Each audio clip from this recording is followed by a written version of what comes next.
উচ্চারণ করেছিলাম, যিনি খাজা কুতুবউদ্দিন বখতিয়ার কাকি রহমাতুল্লাহি আলাইহির জানাজা ইমামতি করেছিলেন, শামসুদ্দিন ইলতুতমিশ অথবা আল-তাবাশ রহমাতুল্লাহি আলাইহি, যিনি তৎকালীন দিল্লির বাদশা ছিলেন। কিন্তু এই বাদশাহী মসনদে বসেও তিনি তার আল্লাহকে এক মুহূর্তের জন্যও ভুলেননি। এজন্যই তার কোনদিন তাহাজ্জুদের নামাজ কাজা হয়নি, কোনদিন তাকবীরওয়ালা তার মিস হয়নি, কোনদিন পরনারীর দিকে তাকিয়ে তিনি গুনাহের কথা চিন্তা করেননি। এমনকি কোনদিন আসরের আগে 4 রাকাত যেই সুন্নতে জায়েদা এটাও তার ছোটেনি। এমন আল্লাহর প্রেম ওনার ভিতরে ছিল। তো বান্দার মধ্যে যদি আল্লাহ তাআলার প্রতি প্রেম থাকে মহব্বত ভালোবাসা থাকে, তাহলে পৃথিবীর যত বড় পদই তার আসুক না কেন, পৃথিবীর যত বড় স্থান অর্জনই তার জীবনে আসুক না কেন, ওই বান্দাকে তার রব থেকে কেউ এক মুহূর্তের জন্য ফিরিয়ে রাখতে পারে। আজকে আমরা এমনই একজন ব্যক্তিত্বকে সামনে রেখে আলোচনা করব। আলহামদুলিল্লাহি আলিয়্যিয যাতি কারীমিল ইহসান ফখীরিল ইসমি আজিজিল হিলমি কাসীরিল গুফরান ونشهد أن لا إله إلا الله وحده لا شريك له ونشهد أن سيدنا وسندنا وحبيبنا وحبيب ربنا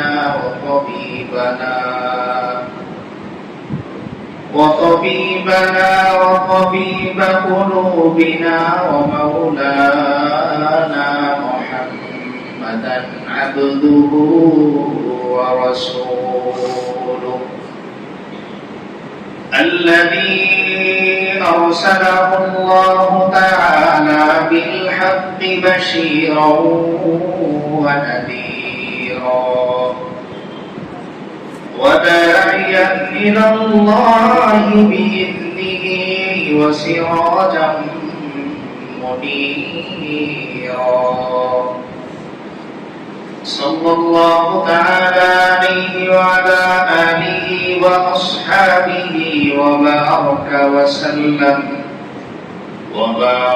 وسلم تسليما كثيرا أما بعد فقد قال الله تبارك وتعالى في كلامه المجيد وفرقانه الحميد أعوذ بالله من الشيطان الرجيم بسم الله الرحمن الرحيم طه ما أنزلنا عليك القرآن لتشقى إلا تذكرة لمن يخشى تنزيلا ممن خلق الأرض والسماوات العلى صدق الله العلي العظيم وصدق رسوله النبي الكريم ونحن على ذلك لمن الشاهدين والشاكرين والحمد لله رب العالمين. وقال تعالى في شان حبيبه ومحبوبه إن الله وملائكته يصلون على النبي يا أيها الذين آمنوا صلوا عليه وسلموا تسليما. আমরা সকলে একবার মুহাম্মদের দরুদ ইব্রাহিম পড়ি। اللهم صل على محمد وعلى آل محمد كما صليت على إبراهيم وعلى হামিদুম মাজিদ اللهم بارك على محمد وعلى آل محمد كما باركت على إبراهيم وعلى آل إبراهيم إنك حميد مجيد بقيہ مقدس میں ہو میری مرقد بقیہ مقدس میں ہو میری مرقد ہمیشہ رہوں میں کنارے مدینہ یہی آخری التجائے زبانی یہی آخری التجائے زبانی کہ ہو حشر میں بھی اشارے مدینہ بلغ العلا بکمالہ کشف الدجى بجمالہ حسنت جمیع خصالہ صلوا علیہ وآلہ আলহামদুলিল্লাহ মহান আল্লাহ তাআলার দরবারে লাখ কোটি শুকরিয়া যে মহান আল্লাহ রাব্বুল আলামিন আমাদেরকে জীবনে আরো একটি জমা পাওয়ার তৌফিক দান করেছেন। এজন্য আমরা সর্বপ্রথম সেই মহান মালিকের দরবারে কালিমাতুশ শুকর আদায় করি।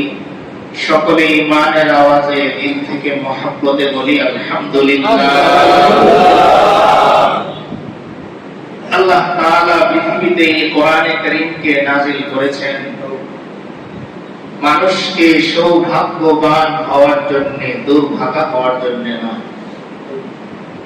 এজন্য এই কোরআনে কারীমের মজলিস, এই কোরআনে কারীমের তাফসীরের মজলিস, তিলাওয়াতের মজলিস পৃথিবীর মাঝে সবচেয়ে দামি মজলিসগুলোর মধ্যে অন্যতম। কারণ কোরআনই একমাত্র হেদায়েতের পথ, কোরআনই একমাত্র বান্দাকে তার রবের পরিচয় শেখাতে জানে, কোরআনই একমাত্র একজন ব্যক্তিকে সফলতার গন্তব্যে পৌঁছে দিতে জানে।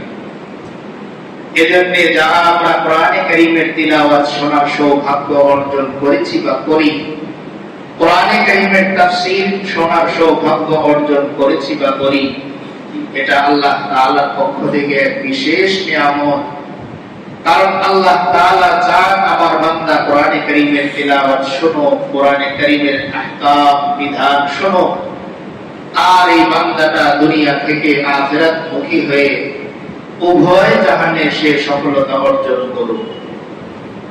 বিগত সপ্তাহের শেষ দিকে আলোচনার প্রায় শেষ মুহূর্তে আমরা একজনের নাম উচ্চারণ করেছিলাম, যিনি খাজা কুতুবউদ্দিন বখতিয়ার কাকি রহমাতুল্লাহি আলাইহির জানাজা ইমামতি করেছিলেন, শামসুদ্দিন ইলতুতমিশ অথবা আল-তামাশ রহমাতুল্লাহি আলাইহি, যিনি তৎকালীন দিল্লির বাদশা ছিলেন। কিন্তু এই বাদশাহী মসনদে বসেও তিনি তার আল্লাহকে এক মুহূর্তের জন্যও ভুলেননি। এজন্যই তার কোনদিন তাহাজ্জুদের নামাজ কাজা হয়নি, কোনদিন তাকবীরওয়ালা তার মিস হয়নি, কোনদিন পরনারীর দিকে তাকিয়ে তিনি গুনাহের কথা চিন্তা করেননি।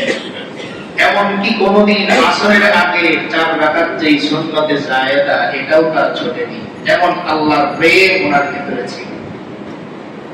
তো বান্দার মধ্যে যদি আল্লাহ তাআলার প্রতি প্রেম থাকে, মহব্বত, ভালোবাসা থাকে, তাহলে পৃথিবীর যত বড় পদই তার আসুক না কেন, পৃথিবীর যত বড় স্থান অর্জনই তার জীবনে আসুক না কেন, ওই বান্দাকে তার রব থেকে কেউ এক মুহূর্তের জন্য ফিরিয়ে রাখতে পারে।